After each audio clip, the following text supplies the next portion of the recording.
Chapter 22 Snow White's Secret. The entire party traveled back to the Northern Kingdom in silence. The pattering of the horses' hooves on the road was the only sound the group made. The world would seem to have sighed with relief now that the evil queen was gone. Goldilocks was given permission to ride Porridge back into the kingdom, but her hands and feet were wrapped in chains. An annoyed expression was frozen on her face. Jack faithfully walked by her side the entire trip with his hand on top of the manacles around her. Red Riding Hood watched them from afar, looking away only when someone noticed her staring at the couple. She had never experienced so many emotions at once. She remained silent and still, praying that the hurt would go away. The twins were especially quiet during the journey. After everything they'd witnessed, it was hard to find words to express what they were thinking and feeling. Their thoughts were filled with the evil queen's story. They were haunted by images of her holding the body of the man whom she had loved her entire life before being consumed by the mirror. And while they were saddened by her tale, they were even more disappointed that the wishing spell was gone. They feared how long it would take for them to discover another way home. What obstacles and dangers would they have to endure when and if they found an alternate? What could they do in the meantime? Where would they live? "I'm so sorry, children," Froggy said as they went. "I feel completely responsible. If I just let you use the wishing spell instead of persuading you to come with me, none of this would have happened."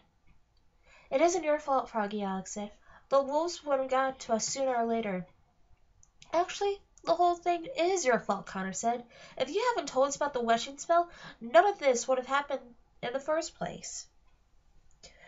We would have never been chased by wolves, kidnapped by trolls, or targeted by the evil queen." Froggy lowered his head.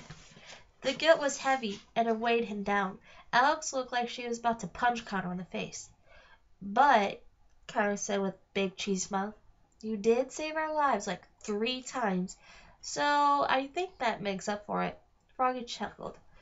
"You are more than welcome to live with me," he said. "I'll help you find another way home, I promise." The twins nodded and smiled at him. It was comforting to know they had a place to live, even if it was just a hole in the ground. They traveled for a day and a half before they finally reached Swan Lake and arrived at Snow White's palace. Red Riding Hood seemed intimidated by a palace so regal and large. "My castle is going to look just like this when it's finished," she told everyone around her, but no one seemed interested. The soldiers immediately took hold of Goldilocks and escorted her to the dungeon. "Wait a minute, you can't just throw her into captivity without a trial," Jack said. "For her sake, I hope she never gets a trial," the soldier said. "Go home, Jack," Goldilocks said. "With good behavior, they should let me out in a few decades." Jack followed them anyway, protesting the entire time, but even he knew there was nothing he could do. "Come with me," Sir Grant said to the twins. "We'll find the queen." The twins, Red and Froggy, followed the soldiers into the palace. They went up the staircase to the 3rd floor and down the hall to the door what must have been the real entrance to the storage chamber. Grant knocked on the door. "Your Majesty, it's Sir Grant. Are you in there?" he said. "Yes, please come in," Snow White said from inside. They all followed Sir Grant. The room looked completely different. All the furniture had been uncovered, and the paintings had been placed on the walls. It looked like an actual room again. "What are you two doing here?" Snow White asked. She was putting the portrait of the huntsman back on the wall. For the past couple of days she had been restoring the room by herself. "Your Majesty," Sir Grant said, lowering his helmet, "we found your stepmother hiding in the castle of the northern East Sleeping Kingdom." "And?" Snow White said, bracing herself for the news. "She's dead," Grant informed her. Snow White's face became paler, which the twins hadn't thought was possible. She sat down on the platform in the bed back of the room. She didn't cry, but anyone could tell it was difficult news to process. "How did it happen?" Snow White asked. Grant looked down at the twins. "I wasn't there, but they saw it happen," he said. "She didn't die, per se," Alex said, trying to put it delicately. The castle was falling apart, and her mirror, well, it fell on top of her and swallowed her like a bug. Boom! And then she disappeared, Connor said excitedly. It was crazy, and there was nothing left. Alex gave her brother a dirty look. Well, not necessarily, she said. Alex reached for her bag and pulled out the heart of stone. Snow White gasped upon seeing it. Alex walked across the room and handed Snow White her stepmother's heart. This was left behind, Alex said. I think you should have it. Snow White looked down the stone and tears spilled out of her eyes. Sir Grant, I like to be alone with the children, Snow White said. Please arrange rooms for the others if they would like to stay, she said, nodding to Red and Froggy. Why, thank you, Your Majesty, Froggy said, and bowed. That's very nice, thank you, Red said. Maybe just until my palace is done being rebuilt, I'm putting in a room just like this one. Sir Grant ushered them out of the chamber before Red could finish. The twins were left alone with Snow White. She was very quiet for the first few moments. All she could do was stare down the stone. I guess you children didn't listen to my advice then, Snow White said. We listened, Connor said. We just ignored it. Do you know what this is? Snow White asked them, holding up the heart of stone. Yes, Alex told her. It's her heart. She told us all about it and her life before she was, well, the evil queen. It's one heck of a story, too, Connor said. Did you know that guy in her magic mirror was actually her long-lost boyfriend? Yes, I did, Snow White said. That's why I helped her escape. But the twins gasped and shook their heads in disbelief. They couldn't have heard her correctly. What, Alex said? You helped her escape? No way, Connor said. Yes, Snow White said. She showed no remorse with her confession. I sat in her cell for hours and listened to her story.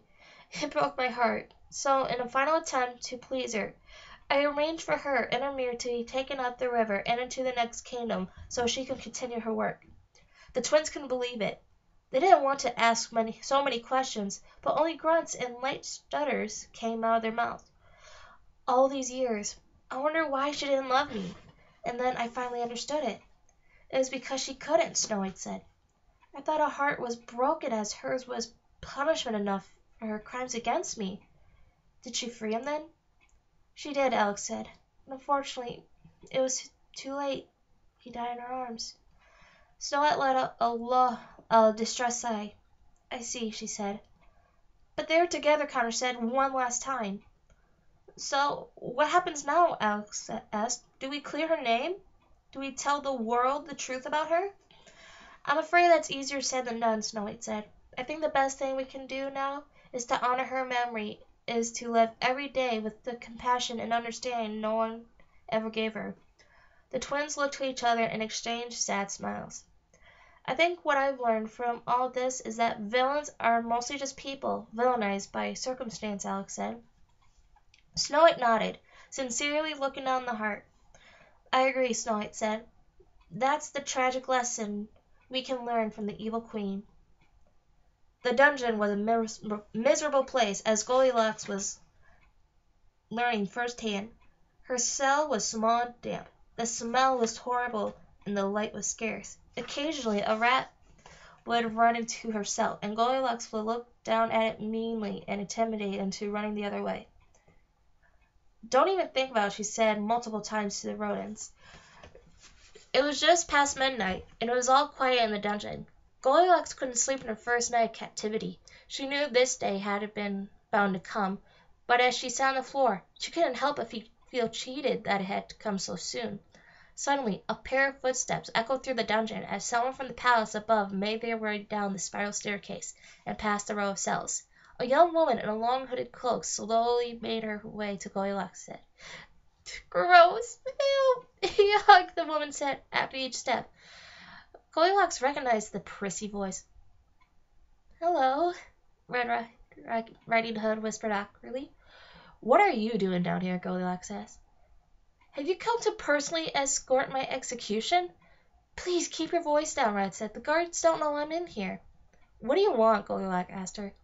I've come to let you out, Red said. What? Goldilocks said, completely shocked. Why? Because I've decided to make things right, Red said very hotly. Go ahead then. Let me out, Goldilocks said, almost daring her. She didn't even get her hopes up. She knew there had to be a catch. Well, but first I wrote you a letter, Red said, and pulled out a piece of parchment from inside her cloak. You want me to read your letter first? Goldilocks said, not even attempting to disguise the annoyance in her voice. Of course not. I know you probably can't read, Red said sincerely. Goldilocks raised her eyebrows. You're so lucky bars are between us right now. That was a joke. Lighten up, Goldie. I've been working on this all night and thought it was the best. I came down here and read it to you myself, Red said. I'm listening, Goldilocks said, and crossed her arms. Red cleared her throat. Dear Goldilocks, Red began right. I'm sorry I ruined your life. Wow, I feel better already just saying that part. Looking back on it, I know sending you that letter when we were kids wasn't the right thing to do. I never meant to force you into being a fugitive. I thought the bears would scratch you up or eat one of your arms at most. Is this letter supposed to make you want to kill you less? Goldilocks asked. Let me finish, Red said. I've loved Jack for just as long as you have, but he's chosen to love a less attractive, less intelligent, and less wealthy girl instead. He loves you, not me. This is the hardest thing I will ever have to realize. I hope that by freeing you from the dungeon tonight, you can forgive me. Love your friend, Her Majesty, the Great Queen Red Riding Hood. Goldilocks had never been so annoyed in her life. It took you all night to write that, she asked. Yes, and I meant every word, Red said. What do you say? Am I forgiven? Are we even? Open the door first, Goldilocks said. She would rather spend the rest of her life in the cell than spend another 5 minutes with Red Riding Hood. Red fussed with a pair of golden keys and eventually found the right one to unlock the cell door. Goldilocks stepped out of her cell, looked Red directly in the eye, and slapped her across the face. Ouch! Red yelled. There. Now we're even, Goldilocks said. I know. I deserve that, Red said, holding her hand against the side of her face. Now put this on before we get caught, and both end up behind these bars. Red threw her cloak over Goldilocks, and the two women hurried out of the dungeon. They crept through the halls of the palace and made their way past the lawns. They walked through the forest for the little ways and came to the ugly duckling pond. Porridge was waiting for Goldilocks by the edge of the pond. At first Goldilocks could not see, but behind the horse, impatiently waiting, was Jack. Goldilocks stepped out of her tracks. What are you doing here? She asked him, although she already knew the answer. I did it, Jack. I told you I could, Red said with a big smile. I'm coming with you, Jack said. Jack, we've been through this. You can't come with me. Especially now. I'll be wanted more than ever before once they discover I'm missing, Goldilocks said. Every day without you is ruined, Jack said. I won't spend any more of my life wondering if the woman I love is dead or alive or rotting in some prison. I thought I lost you back at the castle, and I refuse to ever feel that way again. I'm coming with you, even if it means I have to chase you on foot. Tears filled the eyes of both the women for different reasons. Both their hearts belonged to the same man. Red would have given everything she owned to heard him say that to her. Are you really willing to spend every minute of every day running from the law for the rest of your life just to be with me? Goldilocks asked. I'll give up anything to spend every minute of every day with you, Jack said. Jack hopped into Porridge's back and reached for his hand to help her up. Goldilocks' head was filled with reasons and excuses not to let him do this. She wanted to convince him to stay and live his life, but this time her heart wouldn't let her. She took Jack's hand and jumped into Porridge with him. Together, they took the reins and charged into the night. By sunrise, they would be the most wanted fugitives in the world. But, alas, they were in each other's arms. You're welcome! No need to thank me. Now I'll be fine! Red called out after them as they disappeared into the forest. I'll be fine. Red fell into her knees and sobbed. Tears poured down her face, and her makeup ran with them. She had never cried this hard in her entire life. That was a very noble thing you did, said a voice behind her. She turned and saw Froggy leaning down by the pond, collecting flies into his large glass jar. How much longer until this feeling goes away? Red asked. I'm afraid traces that feeling may be with you for the rest of your life, Froggy said, but it'll get better over time. I thought helping her escape would help the pain, but it only made it worse, Red said. Froggy leaned beside her. It doesn't matter how greatly you've been hurt, or how much you're hurting. It's what you do with the pain that counts, he said. You could cry for years, and rightfully so, or you could choose to learn and grow from it. Take it from me. I spent years hiding in a hole, afraid to come out because of what people would think of me. But one day I decided to leave, and I ended up saving lives. Red dried her tears on his coat. He hadn't offered it, but he didn't mind. "You're very smart for a frog," said with a big smile. "Perhaps now, with all my dreams crushed, I can devote all that empty headspace and energy to my kingdom. I am a queen after all."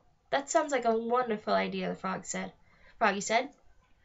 He offered his arm to her and helped the Silent Queen to her feet. They escorted each other back to the palace. "What is your name?" Red asked him. "I never learned it." He hesitated. "Froggy," he said. "Just call me Froggy." Okay, that is the end of chapter 22. I hope you enjoy the reading. Don't forget to subscribe if you want to hear more from the Land of Stories and more books to come in the future. And also comment any recommendations you would love to hear later on throughout this reading. And I hope you enjoy the reading. Bye.